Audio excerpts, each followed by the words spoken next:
ng bagong chairman ng Regional Peace and Order Council ang ama ng lalawigan ng Nueva Ecija na si Governor Aurelio Oy Matias Umali sa ginanap na Provincial Peace and Order Council meeting sa Amphitheater Old Capitol Building, Cabanatuan City, Kamakailan.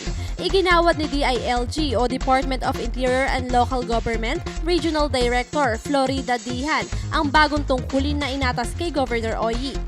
Appointment by virtue of the authority vested in me as chairperson of the National Peace and Order Council, pursuant to the provisions of the Executive Order Number 773, Series of 2009, Governor Aurelio Umali, Province of Nueva Ecija, is hereby appointed as chairperson of the Regional Peace and Order Council in Region 3. This order shall take effect upon the approval of the President.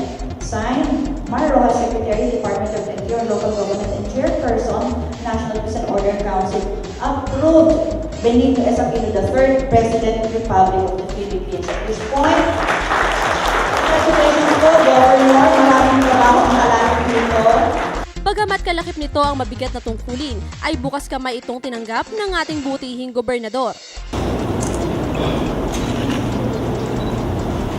Dinaluhan ito ng mga kawani ng iba't ibang departamento na miyembro din ng Peace and Order Council tulad ng PNP o Philippine National Police, AFP o Armed Forces of the Philippines, PIDEA o Philippine Drug Enforcement Agency, DOH o Department of Health at ng iba pang mga ahensya.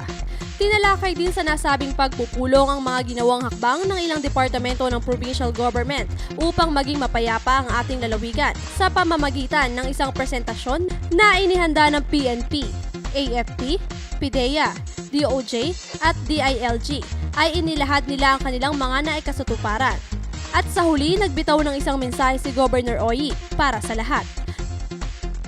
With the international leadership by appointing at least one of the members of the Regional Peace and Order Council to act as chairman so that responsibility should be taken.